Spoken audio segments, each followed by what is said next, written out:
Boy, oh boy, oh boy, oh boy, oh boy. Wow, I cannot believe what I just heard from the mainstream liberal media about Stacey Abrams. Okay, they're essentially celebrating her defeat as if it is some type of accomplishment. And I want to give you guys context in regards to Stacey Abrams' performance against Brian Kemp compared to her performance back in 2018.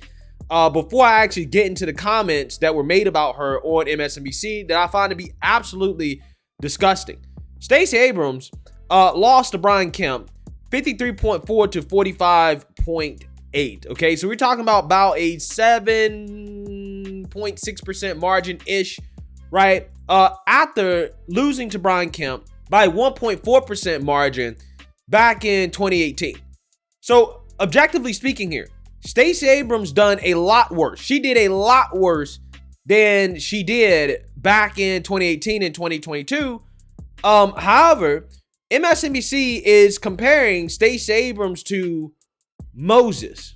No, I'm serious. They're comparing her to Moses. Take a look. Yeah, really quickly. Yeah. Let's finish really quickly. We've talked about Tim Ryan, who lost. You talked about Stacey Abrams. I want to talk about how she has revolutionized politics in Georgia. Joe Biden won. You know, it's so interesting. Harry Reid used to be a guy that had the state wired. He's one of the few guys that you could call and say, what's going to happen? And he'd tell you. Those sort of politicians don't exist anymore. About 2 days before voting ended in Georgia, we called and said, how's Georgia going to end up? Stacey Abrams, when it was looking bad for Biden, she goes, he's going to win by about 10,000, 11,000 votes. And I'm like, okay, well, that's a little, you don't have to show. I'm like, that's a little too specific.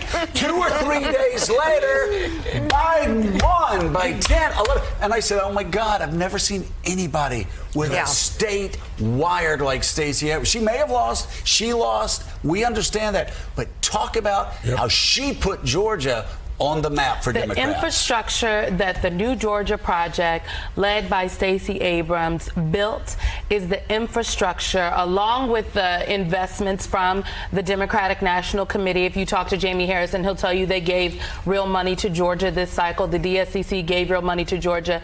The work that Stacey Abrams did is the reason that Georgia was in play in 20, is in play right now, and will continue to be in play for the cycles to come. And so sometimes you do not get to reap the immediate benefits for yourself of the work that you do. And I think that that is a story that black women all across this country know all too well. But people better stand up and give Stacey Abrams her flowers. Right. That's right. By the way, Moses. Thank you. I lost my preacher. So I'll talk to my preacher. He left. Yeah. Moses. He led the Jews to the promised land, but he didn't get there himself. He didn't get there himself, but God took care of Moses. Yes, Keep reading the Bible. God said, I will bury Moses. Y'all leave Moses alone and let Joshua keep going. And Stacey will get her due. God will reward Stacey. Anytime you see Ossoff and Warnock and Biden in Washington, you're looking at the work of Stacey Abrams. That is correct. Amen. All right, still Yeah, so never before in my life, guys, have I ever seen somebody who's just a complete and total loser, okay? She's lost at all levels in politics. The only thing she's won at is becoming a millionaire, becoming rich, okay? Get praised. I mean, talk about a participation trophy. First, they say, well, the election is not fair because of voter suppression, which there's absolutely no evidence of whatsoever. There was record turnout in 2020. There's record turnout in 2022. So again, there was no voter suppression, and they're sitting here trying to give her praise for losing by a larger margin than she lost in 2018. Again, if she was not a black woman, I don't think that they would be praising her like that, right? I've never seen losers get so much praise, but hey, I guess it's a good thing if Democrats think that, well, you know, let's praise our losers. So if they want to keep running people like Stacey Abrams in Georgia and Beto O'Rourke in Texas, fine. Be my guest. Be my guest, because they're going to continue to get curb stomped. Okay, they're going to continue to get curb stomped. So with that being said, I actually want to take a look at some of the exit polls out of Georgia, and then we'll take a look at it nationally so that you guys can just get a general idea on how people voted based off racial lines and off certain issues to see, okay, what's kind of going on here, right? And I think Georgia is one of the most interesting states because, again, Stacey Abrams being a black woman, the black vote was everything, right? The black vote, the minority vote, the non-white vote. So let's see how this worked out. These are the election results for 2022. These are for the midterms. And as we can see here, white people voted for Stacey Abrams at 25%, black people 90%, which is absolutely ridiculous. Latinos 55%, Asians 54%, other 47%. I think, again, what we can notice here, black people still voting Democrat at a 90% clip. A 90% clip. I'm not sure exactly what it would take. What is it going to take in order to get black people to not vote Democrat? I don't know. I don't know. I mean, at this point, like, I'm almost like I'm just giving up on the so-called black vote, okay? And when we look here at the Senate race, we have the same thing going on here, okay? Because we have this race going on between two black candidates, Herschel Walker and Raphael Warnock. Still, black people voting Democrat at a 90% clip. 90% clip. It really is a shame. I really don't understand it. But what really made a difference here, the difference between the governor race and the Senate race here, guys, is that when it comes to the white vote, as you can see, for Democrats, it's 29% in the Senate. And for the governor race, it's 25%. So GOP made gains when it comes to the white vote. We're talking about the governor. So more white people broke Democrat for Raphael Warnock than they were more willing to vote for somebody like Stacey Abrams. And that's basically the difference in the race, right? That's basically the difference in the race because all the other racial minorities essentially voted the same for the most part. There's a little bit of variation among Latinos, but when we're talking about 62% of the electorate being white, that made all the difference in the governor race versus the Senate race, okay? And obviously, I think here it's worth mentioning black men because everybody focused on black men. In the Senate race, black men were 11% of the electorate, and they voted for the GOP at 12%. And if you look here at the governor race, black men were voting for GOP for Kemp at 14%, which again is interesting because it seems like black men were more likely to vote for Kemp than they were for Herschel Walker, which again is pretty interesting. And it signals that Stacey Abrams definitely turned off a very small percentage of black men. Again, which is hilarious, but still, they can't really blame black men, okay? Because in Georgia, black men were still less likely to vote for Brian Kemp than they were to vote Republican at the national level, which black men voted Republican at the national level at 17%.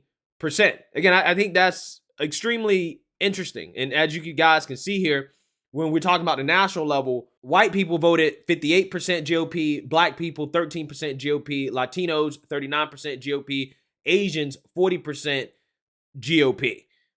Which again is interesting because there's been no real movement compared to 2020 outside of Latinos who were voting GOP at 32% in 2020, and now they've moved up 39%.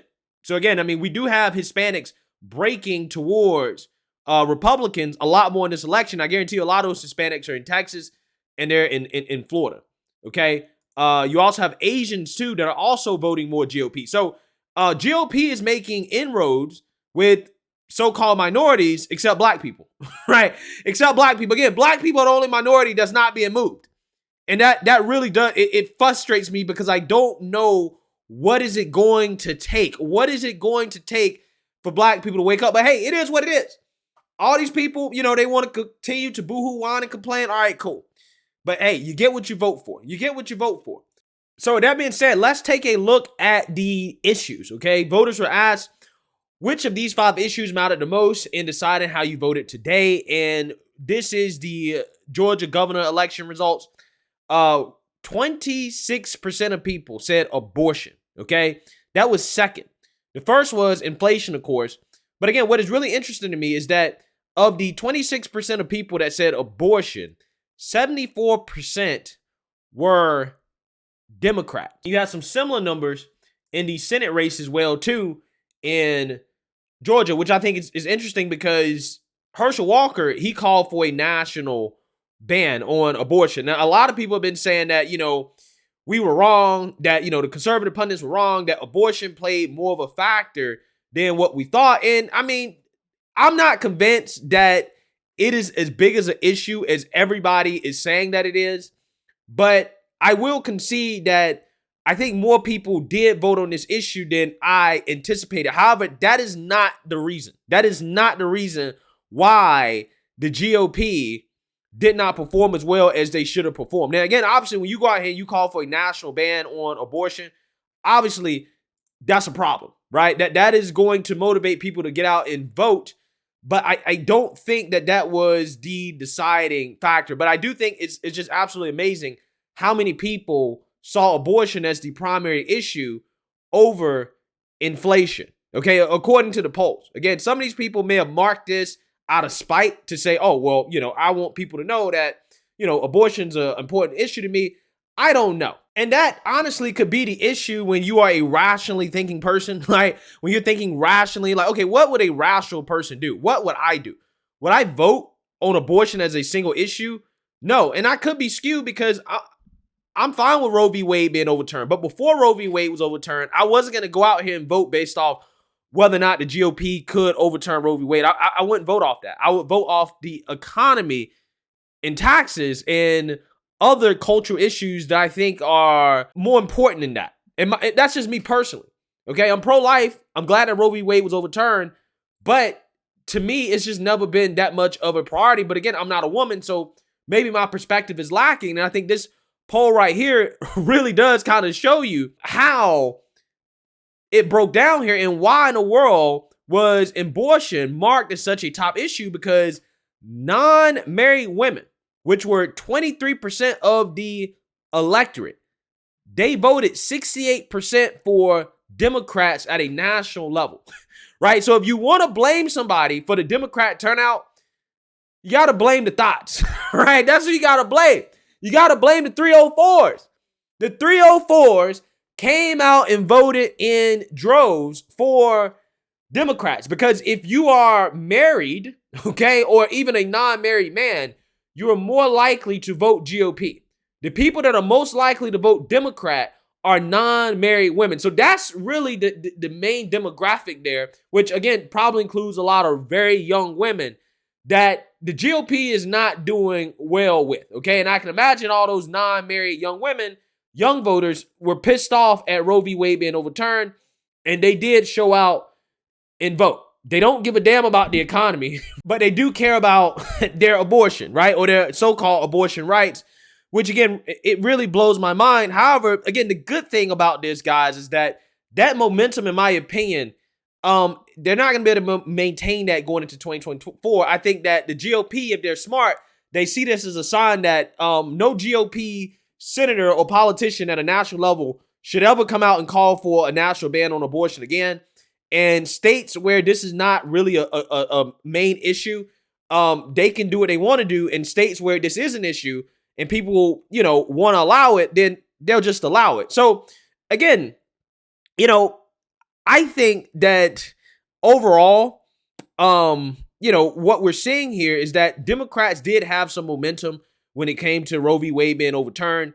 The people, or the only groups of people that really vote off this issue in this country, aka non-married women, okay, besides the people that, really, really, really are against abortion, they vote on this as well too. But yeah, non-married women, they showed out, right? They showed out. However, I don't think that is the main reason why the GOP didn't do as well as they should have done. I think the main reason why is what you see between the difference in Kemp and somebody like Herschel Walker in terms of performance. Kemp is just a better candidate, right? Kemp is just a better candidate. I mean, even, you have black men were more likely to vote Kemp than they were for Herschel Walker, right? I mean, I think that the GOP, just in some of these key races, just did not have good candidates with experience.